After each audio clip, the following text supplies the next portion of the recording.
Alright, so first off, I want to apologize if I yawn a lot and make you all yawn. Been up since 3 in the morning, so I'm just going to apologize for that. So quick question. How many of you guys commute to school throughout the week? About maybe half, right? Okay, so I commute about 4 to 5 hours a day per week. Going up and down the 15, the 10, the 210, 215, 71, right? 71, something like that. Anyways, a lot of freeways, roads, highways, kind of that thing. And there's a recurring theme that I notice in like the smaller ones or even the bigger ones. It's a lot of potholes, a lot of traffic, a lot of just unnecessary cones where there's no construction going on, just terrible, decaying roads and bridges also. So I'm going to argue that the United States roads, highways, and bridges are lacking in satisfying the needs of our progressive society. And first I'm going to argue about the highways and the roads, and then it's going to go progress to the bridges, and then I'm going to kind of close it all together with branching out past California so you can have a concrete evidence. So first of all, like the first few freeways I mentioned, the 15, the 10, the 210, you guys have seen them. They're not, some areas are nice, some areas are like really nice where all the rich people live, and then it comes down to branching out past that, potholes.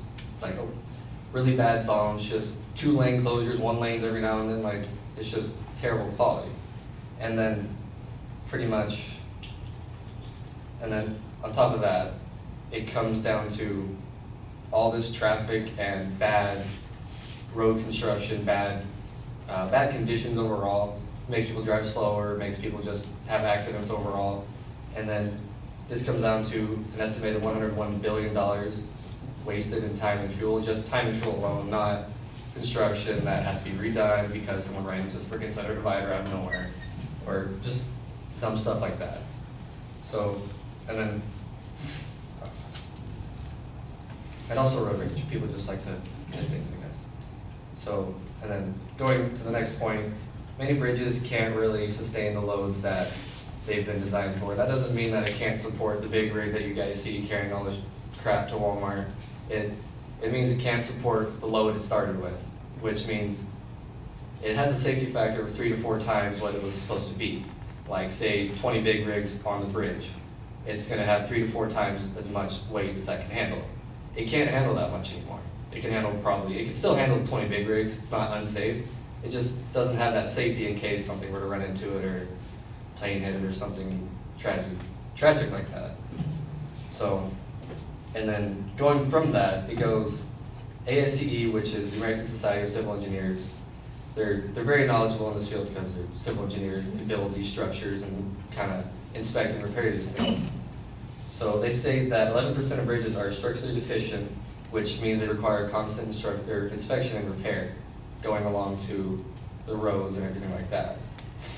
So, and then also 14% of bridges are functionally obsolete, which meaning, like I stated earlier, that they can't really meet the standards that we have today, so no one can actually drive on them safely, which is why a lot of people in where I used to live in Tennessee would just kind of take the back roads illegally and just move the signs or something dumb like that. But it's really unsafe and it's a lot of wasted money. And so overall, this can be applied to all over the U.S. as far as, I mean, California is one of the more populated areas and it has more money because more people, more money, more taxes. So just kind of branch out to other areas with less people, less taxes, less money. The roads are going to decay at the same rate ours, maybe a little slower because not as many people, but it's still going to decay at the same rate. And they have less money, less people to pay for everything, so they can't do as much construction as we are doing now. And we're still behind on fixing everything. And that's it.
All right, Matthew, you identify the proposition. It's got multiple parts to it, so we still need to kind of simplify it a little bit, because you've got roads and bridges and, what was the other one?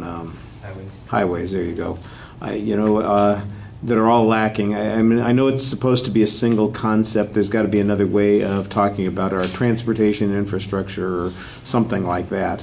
That would be simpler.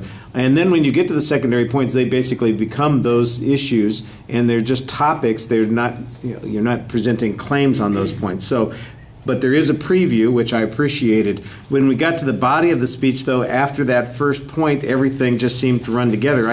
I can see where there's a section on the roads, and then I hear about bridges, and then everything after that, it just seems like it's all in the same general area or vein, and there's not any distinct supporting claim that's going on there. And I think that's a problem. The only source that I heard specifically cited was the American Society of Civil Engineers, which has that estimate about the number of bridges, the percentage of bridges that are problematic, and there are a couple of statistics that they cite on that particular point. Everything else is, largely asserted. Kind of, you've got some personal experience that you're using, which I don't think is a bad thing to start with, but I think it needs to be backed up with something else. We're talking about thousands and thousands of miles, and even though your travels are extensive, they still represent a very small portion of the total infrastructure of roads and bridges and that sort of thing. There's also kind of equivocation. I don't know what's going on in Tennessee. Why is obsolete equal unsafe? I'm not quite sure about that. I can see why it might be old-fashioned, or where it might not have the, for example, the width or the height, or it can't handle the amount of traffic that something needs in a particular area. But how that gets to be unsafe was not explained, and I think that that's a little bit problematic. Like I said, a lot of hypotheticals. At the end, you want to use California as an example, and then you want to be able to generalize to the broader country, which I don't think is a bad idea, as long as you have enough information talking about how California's infrastructure is problematic. And like I said, other than the one set of statistics on the bridges, everything else is largely asserted, and it doesn't seem to me like that's really that it would be that problematic to find information. People are always talking about this. Every time I turn around, there's some politician that says we need to be investing in our infrastructure. And okay, well, what does that mean? What do we need to replace? Show me you want to spend $100 billion on something. What is it I'm spending $100 billion to fix, repair? Why am I spending that? If Interstate 5 is, they got potholes in it, well, let's fix the potholes. Why do we have to replace it, or why do we have to do something different with it? And even, although I don't like potholes very much, I can understand they'd be really problematic. I used to have these really cool tires, the little thin tires and everything. And you hit them with a pothole, you popped a tire. That was just, I got rid of those tires and rims because of that. They looked really nice on my car, but they were not very practical. And since then, I don't get a blowout every time I hit a pothole, so I'm wondering, other than that, the occasional blowout, what the hell are we worried about the potholes for? There's got to be safety issues related to that, and I think you need to give us some examples of things like that to make this argument a little bit more substantive. All right, thank you.